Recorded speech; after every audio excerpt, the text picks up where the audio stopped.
বন্ধুরা, আজ শুভ রথযাত্রা। এই উপলক্ষে রান্নায় হাতেখড়িতে আমি লিজা নিয়ে চলে এলাম পুরীর জগন্নাথ মন্দিরের 56 ভোগের একটা ভোগ, ডালমা।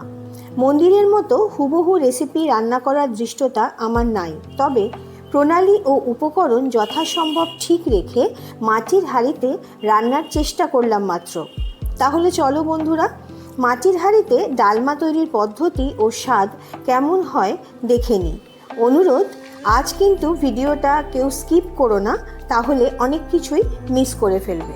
তাহলে জগন্নাথ দেবের 56 ভোগের একটি ভোগ ডালমা আজকে আমি দেখাতে চলে এসেছি। তার জন্য যেটা লাগছে সেটা বলে দিই। এখানে আমি নিয়ে নিয়েছি অড়হর ডাল। অড়হর ডালটা এই বাটির এরকম মাপ অনুযায়ী নিয়েছি। আর তার সাথে নিয়েছি কিছু পরিমাণ ছোলার ডাল। ছোলার ডালটা অবশ্যই অড়হর ডালের থেকে কিছু পরিমাণ কম। নিয়ে নিয়েছি কিছু সবজি, তার মধ্যে কাঁচকলা এইভাবে কুটে নিয়েছি, আর তার সাথে ঝিঙে, আর কিছু পরিমাণ কুমড়ো এইভাবে কেটে নিয়েছি। কুমড়োর কিন্তু খোলা ছাড়াইনি, জগন্নাথ দেবের কোনো রান্নায় কিন্তু খোলা ছাড়ানো হয় না। নিয়ে নিয়েছি কিছু পটলগুলোকে গোল গোল করে এইভাবে কেটে নিয়েছি। পটলেরও চেষ্টা করেছি খোলা রাখতে, যে সবজিগুলো খোলা রাখা যায় সেই সবজিগুলোরই চেষ্টা করেছি খোলাগুলো রাখতে। কিছু পরিমাণ বেগুন নিয়ে নিয়েছি, বেগুনগুলোকে গোল গোল করে কেটে নিয়েছি। আর নিয়ে নিয়েছি গাঁটি কচু, এইভাবে কেটে নিয়েছি গাঁটি কচুগুলোকে। জগন্নাথ দেবের ভোগের রান্নায় আলু, টমেটো এগুলো লাগে না, সেই জন্য আমিও কিন্তু আজকে এই সবজিগুলো ব্যবহার করব না। এখানে কিছু মশলা লাগবে, যেগুলো আমি নিয়ে নিয়েছি সেগুলো বলে দিচ্ছি। জিরে নিয়েছি, জিরেটা নিয়েছি চা চামচের 2 চামচ মতন। তারপর ধনেটাও কিন্তু চা চামচের 2 চামচ নিয়ে নিয়েছি। এবার যেহেতু লঙ্কা ব্যবহার করা হয় না, সেহেতু গোলমরিচ নিয়ে নিয়েছি চা চামচের 1.5 চামচ মতো। সর্ষে এখানে নিয়েছি চা চামচের 1.5 চামচ মতন। মৌরি সবার চেয়ে বেশি নিয়েছি চা চামচের 3 চামচ মতো। আর কিছু পরিমাণ ছোট এলাচ নিয়ে নিয়েছি। জগন্নাথ দেবের রান্না কিন্তু মাটির হাঁড়িতে হয়, তো সেই জন্য আজকে আমি একটা মাটির হাঁড়ি নিয়ে নিয়েছি। একটু সাইজে বড় হয়ে গেছে হাঁড়িটা, তো যাই হোক আজকে তোমাদেরকে আমি মাটির হাঁড়িতেই এই ডালমা করে দেখাবো। প্রথমে গ্যাস ওভেন জ্বালিয়ে আমি একটা কড়াই বসিয়ে নিচ্ছি। কড়াইটার মধ্যে যে মশলাগুলো আমি তোমাদের দেখিয়েছি এই রান্নায় ব্যবহার হবে, এই মশলাগুলো আমি একটু শুকনো খোলায় ভেজে নিচ্ছি। একেবারে হালকা করে একটু ভেজে নেব, বেশি ভাজা হবে না। জিরে দিয়ে দিলাম, মৌরি দিয়ে দিলাম সর্ষে, দিয়ে দিলাম গোটা ধনে, আর দিয়ে দিলাম গোলমরিচ, সাথে ছোট এলাচ। এগুলো একটু ড্রাই রোস্ট করে নিতে হবে। এইভাবে হালকা করে ড্রাই রোস্ট করে হামানদিস্তের মধ্যে নিয়ে গুঁড়িয়ে নিতে হবে। যেহেতু জগন্নাথ দেবের রান্নায় ইলেকট্রিক কোনো কিছু ব্যবহার হয় না, তো সেই জন্য আমিও এখানে আর নিইনি। এখানে একটু হামানদিস্তেতে এইভাবে একটু মশলাগুলোকে পিষে নেব।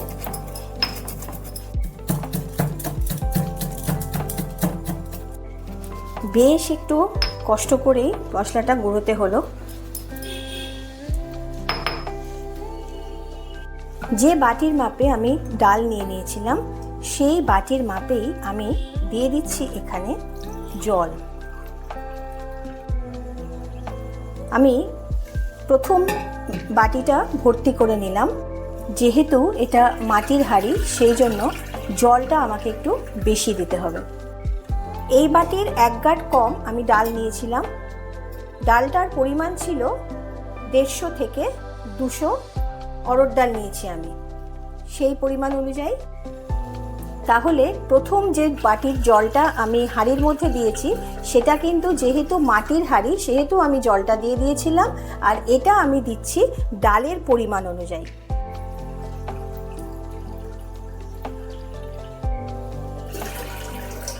এই শেষ হলো অরহর ডালের মাপ মতো জল দেওয়া। এবার ছোলার ডালের যে মাপটা ছিল সেই মাপ অনুযায়ী আমি জল দিয়ে দিচ্ছি। ছোলার ডালের মাপ ছিল 100 গ্রাম মতো।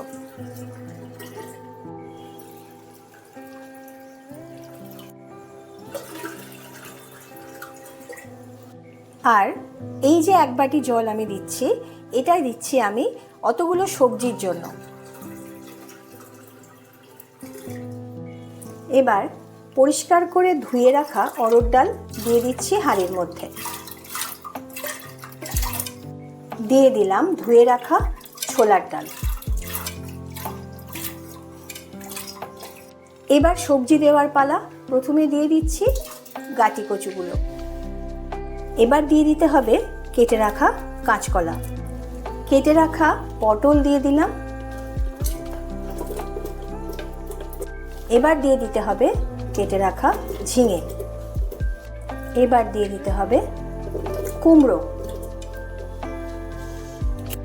এবার দিয়ে দিতে হবে কেটে রাখা বেগুন। এবার গ্যাস ওভেন আস্তে করে জ্বালিয়ে দিচ্ছি। সব সময়ের জন্য কিন্তু গ্যাস ওভেনের আঁচকে একেবারে সিম করে রাখতে হবে। যদি একটু বাড়ানো যায় তাহলে হয়তো হাঁড়ি ক্র্যাক হয়ে যেতে পারে, যার জন্য আমি এই গ্যাস ওভেনের ওপরে আর একটা ছোট মতন ঝাঁঝরি বসিয়ে নিয়েছি, তার বার্নার বসিয়ে নিয়েছি, তার ওপরে আমি হাঁড়িটা বসিয়েছি, দিয়ে একেবারে সিম করে জ্বালিয়ে দিয়েছি। সন্দক নুন ব্যবহার করছি, দিয়ে দিচ্ছি সন্দক লবণ। পুরীর মন্দিরে জগন্নাথ দেবের পাকশালায় কিন্তু হলুদটা কাঁচা হলুদ ব্যবহার করা হয় বেটে, কিন্তু আমি এখানে গুঁড়ো হলুদ ব্যবহার করছি। এবার একটু করে নাড়িয়ে দিচ্ছি। মন্দিরে যখন পাকশালায় জগন্নাথ দেবের ভোগের রান্না হয়, 56 ভোগের রান্না যখন হয়, তখন কিন্তু কোনোভাবেই কোনো কিছু দিয়েই কিন্তু হাতা খুন্তি ইউজ করা হয় না, নাড়া যায় না, কোনো কিছুতেই নাড়া যায় না। আমরা সবাই জানি হাঁড়ির ওপর হাঁড়ি বসিয়ে কি অদ্ভুতভাবে তৈরি হয়ে যায় প্রচুর খাবার। মানে ভক্ত সমাগম তো কম নয় মন্দিরে, এই প্রচুর খাবার দিনের পর দিন এইভাবে তৈরি হয়ে যায়। অলৌকিক ক্ষমতা না থাকলে হয় না। তো সেই জন্যই আমি আমার মতন করে আজকে তোমাদের দেখাচ্ছি। যেটুকু আমি আজকে করছি সেটা জগন্নাথ দেবকে স্মরণ করেই করছি। আর আজকে আমি এই মাটির হাঁড়িতে দেখাচ্ছি বটে, তবে আমি আমার মতন করে দেখাচ্ছি। সেজন্য তোমাদেরকে একটা কথা বলি, আজকে আমি যখন এটা চাপাচ্ছি তখন একটু নেড়ে দিচ্ছি, পুরোপুরি মশলাগুলো সব কিছু দিয়ে একটু নেড়ে দেবো। পরবর্তীকালে চেষ্টা করব না নাড়ার। জগন্নাথ দেবের রান্নায় কিন্তু কোনোভাবেই কোনো তেলই ব্যবহার করা হয় না, যার জন্য আমিও কিন্তু এখানে একেবারে ঘি দিচ্ছি। আমি কিন্তু আজকে জগন্নাথ দেবের রান্নার জন্য বাড়ির তৈরি ঘি ব্যবহার করছি। দিয়ে দিচ্ছি অল্প করে একটু আদা, এই মেশিনের সাহায্যে স্ক্র্যাপ করে।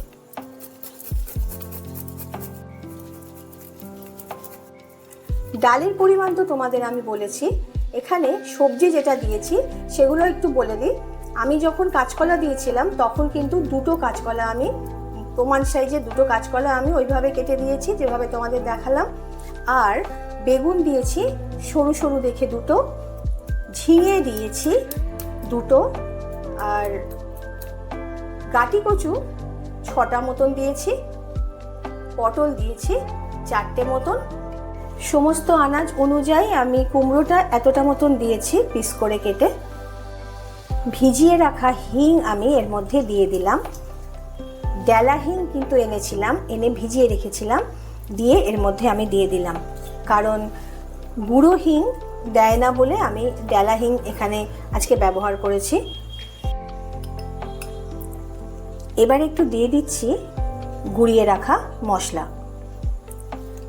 আমি কিন্তু এখন এই মুহূর্তে গুড়টা ব্যবহার করছি না, একটু ফুটে যাওয়ার পর তারপর আমি একটু গুড় দিয়ে দেব। রন্ধনশালায় রান্না করেন মা লক্ষ্মী, তো এখানে তো সেটা অলৌকিক ক্রিয়ার মাধ্যমে রান্না হয়, কিন্তু এখানে তো আর সেটা হবে না। আমার যথাসাধ্য চেষ্টা করছি এর স্বাদটাকে একটু বজায় রেখে তৈরি করার। এবার এটার ওপর আস্তে করে চাপা দিয়ে দিলাম, অল্প একটু ফাঁক রেখে দিলাম। মাটির হাঁড়ি গরম হতে একটু সময় লাগে, কিন্তু যখন গরম হয় সহজে কিন্তু ঠান্ডা হয় না। তো এইভাবে আমি হতে দিলাম ডালটাকে, আর মোটামুটি এটার জন্য আমি মিনিট 30 মতো হওয়ার জন্য টাইম দিলাম আর কি। ঠিক আধ ঘন্টার মাথায় ফিরে এলাম। এবার খুলে দেখছি, মাঝে মধ্যে আমি দুবার খুলেছি, খুলে দেখছিলাম ফুটছে কিনা। দেখছিলাম তখনও ফুটছে আর এখনও ফুটছে। আমি খুললাম একটু নেড়ে দেওয়ার জন্য, আর গুড়টা কিন্তু আমাদের দেয়া হয়নি, যেহেতু প্রথম দিক বলে গুড়টা দিইনি। একটু হওয়ার পর দেখো, আমি তোমাদেরকে একটু তুলে দেখাই, তা না হলে তোমরা বুঝতে পারবে না। এইভাবে কিন্তু এই অবস্থায় কিন্তু এখনও আছে, এখনও কিন্তু ডাল গলেনি, শক্ত আছে দেখেই মনে হচ্ছে। আর সবজিও বেশ একটু চেয়ে চেয়ে আছে, এখনও হবে রান্নাটা। কিন্তু এত সুন্দর গন্ধ বেরোচ্ছে এই রান্না দিয়ে আজকে। তোমরা যারা যদি ধরো এইভাবেই ঠিক তোমরা করে দেখো, তবেই কিন্তু এই গন্ধ পাবে। মানে মশলা দিয়ে মেখে চাপানো, তার মধ্যে একটা মাটির হাঁড়ি, আর তারপরে সেটা চাপা দিয়ে দিয়েছি, মানে এত সুন্দর গন্ধ, সত্যি খুবই ভালো গন্ধ। মানে এটা তোমরা, আমি তোমাদের বোঝাতে পারবো না যতক্ষণ না তোমরা নিজেরা করবে। তো এবার ব্যাপারটা কি বলো তো, তোমরাও সবাই জানো রান্নাঘরে যখন রন্ধনশালায় যখন জগন্নাথ দেবের রন্ধনশালায় যখন রান্না হয় 56 ভোগ, তখন তো হাঁড়ির ওপর হাঁড়ি চড়ে হয়, আর হয় কিন্তু কাঠের জালে। সেই কাঠগুলো আসে, তোমরা জানো নিশ্চয়ই, সেই কাঠগুলো আসে ওই যে রথ তৈরি হয়, সেই রথ যখন ভেঙে দেয়, প্রতি বছর নতুন রথ তৈরি হয়, তো সেই ওইগুলো দিয়ে কিন্তু রান্না হয়, সেই কাঠগুলো দিয়ে 1 বছর যাবৎ রান্না হয়। তো সেই জন্যই এই রান্নার কিন্তু স্বাদ আলাদা। আর ওখানে যেহেতু কাঠের জালে রান্না হয়, সেহেতু তাড়াতাড়ি হয়ে যায়, অনেকগুলো হাঁড়ি থাকে বলে। কিন্তু আমি যেহেতু এটা মাটির হাঁড়িতে করছি, আমি একেবারেই অনভ্যস্ত এই মাটির হাঁড়িতে। অনেকেই তোমরা করো না, আজকে আমি একেবারে অভ্যেস না করে মাটির হাঁড়িতে করে আর গ্যাসে বসিয়েছি। ওই জন্য আমার একটা ভয় কাজ করছে সবসময়, যে যাতে যদি ভেঙে যায় তখন কি হয়, যদি ক্র্যাক হয় তখন কি হবে, এই একটা টেনশন কিন্তু আমার মধ্যে কাজ করছে। আমি এখানে আন্দাজ মতো একটু গুড় দিয়ে দিলাম।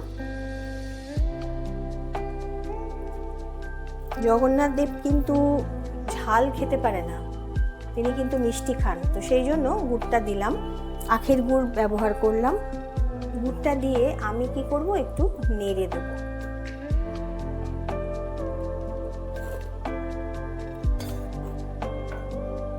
এত সুন্দর গন্ধ বেরোলে সবাই আপনি আপ খেয়ে নেবে, মানে কি ভগবান কি মানুষ, তাই না? এত সুন্দর গন্ধ, সত্যি খুব ভালো গন্ধ বেরোচ্ছে। এবার আমি কিন্তু চাপা দিয়ে দিলাম, বেশি আর নাড়ার দরকার নেই, একটু নেড়ে দিয়ে আমি আবার কিন্তু চাপা দিয়ে দিলাম মিনিট 15-20 মতো জন্য। আরও 15-20 মিনিট বাদে ফিরে এলাম।